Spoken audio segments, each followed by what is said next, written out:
Всем привет! Мы продолжаем рубрику канала, посвященную обзорам различных масштабных моделей, выходивших в европейских журнальных сериях около 10 лет назад. И сегодня я вам покажу культовый румынский автомобиль. Это Dacia 1300 с кузовом типа универсал. И эта масштабная копия вышла в рамках проекта «Легендарные машины» под номером 29 и поступила в продажу в 2012 году. И эту модель я приобрел в онлайн-магазине. На распродаже продавали только масштабные копии без журнала. И за этот экземпляр я заплатил, по-моему, 3 евро 95 центов. Вполне нормальная цена за такую масштабную копию, с учетом того, что подобных специфичных автомобилей больше никто и не выпускает. И я смутно представляю такой автомобиль в исполнении, например, Mini Champs, Schuko или Neo Scale Models. И как раз в этом плане журнальная серия — это отличная возможность собрать интересные автомобили. И что касается марки Dacia, то в румынской серии она довольно обширно представлена. Есть машины разных годов выпуска с разными кузовами, универсал, седан, двухдверное купе, также всевозможные пикапы. И похожая Dacia 1300 выходила с кузовом типа седан в румынской серии под номером 1 в красном цвете. И та модель тоже есть в моей коллекции, но не нашел, в какую коробку я положил ту масштабную копию, поэтому начнем обзор с универсала. И также я заметил, что в российской серии автомобилей в 24 масштабе под номером 84 тоже запланирован автомобиль марки Dacia. И странно, почему ту машину включили в российское издание, но, видимо, распродают остатки с европейских складов. И напишите ваши комментарии, отслеживаете ли вы серию «Легендарные автомобили СССР» в 24 масштабе и какие модели, на ваш взгляд, там попадаются вполне приемлемого качества. И у румынского издания модель поставляется на черной подставке. Отдельно под эти подставки продаются колпаки. Они стоят тоже 3-4 евро. И румынские модели вполне хорошие в плане покраски и сборки. Правда, конкретно данный образец довольно примитивно изготовлен. И некоторые машины из серии «Автолегенды СССР» выигрывают в плане проработки. Здесь на нижней стороне также есть наклеечка, на которой написано, что эта модель изготовлена в Китае. Импортер De Agostini Limited, Афины, Греция. Так что модели тоже преодолевают довольно большое расстояние, прежде чем попасть на полки коллекционерам.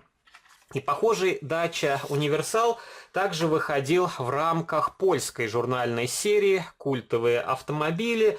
Под номером 84 модель тоже поступила в продажу в том же 2012 году.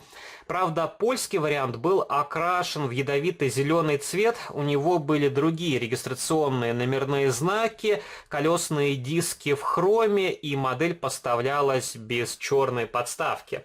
И также такая модель выходила в рамках чешской журнальной серии под номером 74. И я также в продаже видел автомобиль в фиолетовом цвете. Правда, не было указано, из какой серии та модель. Но, естественно, так как эти машины сделаны на пресс-формах East Models, она была продублирована и в лучшем исполнении в коробочке East. И на более богатом издании добавили дворники из фототравления, окрасили салон, добавили дисплей-кейс и, конечно, качество покраски и сборки у тех моделей чуть лучше.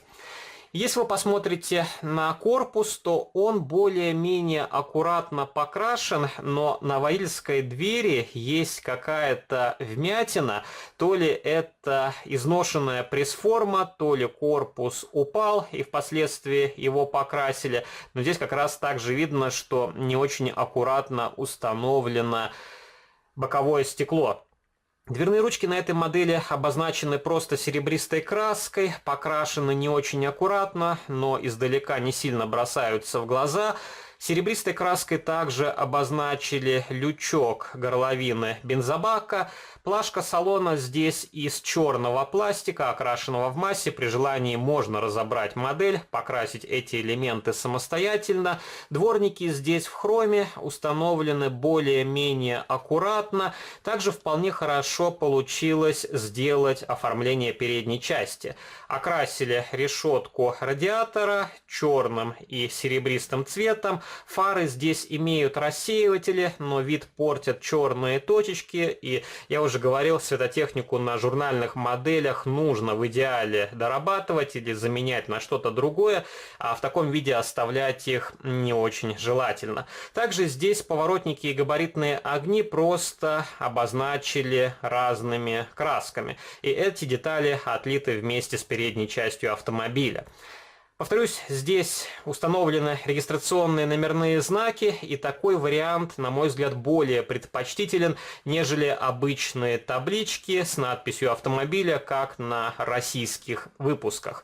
Колесные диски здесь вполне нормальные, они покрашены серебристой краской, обуты в покрышке. У покрышек вполне хороший протектор, и здесь колесные диски и покрышки попадают в 43-й масштаб. Задние фонари из красного пластика. Нужно самостоятельно обозначить сектора поворотников, огни заднего хода. Также есть шильдик Dacia 1300. И здесь немножко стерлась краска на осветительной технике регистрационного номерного знака. Нужно будет впоследствии ее немножко подкрасить. Но, повторюсь, качество материалов у журнальных моделей оставляет желать лучшего. И давайте открутим этот автомобильчик от подставки, посмотрим, как у него сделана нижняя часть. И здесь модель крепится при помощи двух крепежных винтов под крестовую отвертку. И зачастую на многих европейских моделях винтики с треугольной шляпкой, и нужно самостоятельно подыскивать отверточку специализированную или как-то пытаться их открутить. И также еще одна из проблем на журнальных моделях то, что винтики очень сильно затягиваются и не всегда есть возможность их открутить без повреждения крепежного отверстия. И здесь очень примитивно сделана ходовая часть, передняя балка и задняя напоминают просто какой-то швеллер. Указан прототип Dacia 1300 универсал, масштаб 1 к 43, и написано, что эта модель изготовлена в Китае. И также, если вы посмотрите на структуру пластика, то он как будто пролит каким-то силиконом, очень блестящий. И этот пластик отличается по своей структуре от пластика, который вы можете найти на российских моделях. Здесь он не такой мягкий. И также здесь установили отдельный элемент, бочка глушителя, но почему-то его забыли окрасить. И для сравнения вам покажу других автомобилей из разных журнальных серий, которые выпускались примерно в то же время. Например, рассмотрим Wartburg. И здесь, конечно, более ранняя машина, но эти автомобильчики выпускались довольно продолжительное время. И эта модель, если мне не изменяет память, из польской журнальной серии, и она сделана в двухцветном варианте окраски. И также сзади здесь сделали серую полосочку. По размерам это примерно одинаковые автомобили, но, конечно, машина от румынской компании выглядит более современно, и эти модели сделаны на базе Renault 12 и выпускались дачи с 1969 по 2004 год. Ну и, конечно, были некоторые усовершенствования, но это по сегодняшним меркам очень архаичный автомобиль. И покажу вам еще одну машину. Это польский Fiat. Здесь уже более крупный автомобильчик, и вы можете сравнить два автомобиля. Fiat чуть длиннее, но у него ниже оконная линия. И эта машина из польской журнальной серии. Как раз вы можете посмотреть, как здесь проработаны колесные диски, окрашены фары спереди и задние фонари здесь тоже из прозрачного пластика. И здесь добавили стеклоочиститель на заднем лючке. Он отсутствует на модели Dacia. И покажу вам советский автомобиль. Это «Москвич». Тоже очень красивая машина. В хорошем цвете и, на мой взгляд, в плане дизайна советский «Москвич» намного симпатичнее, чем автомобили марки Dacia.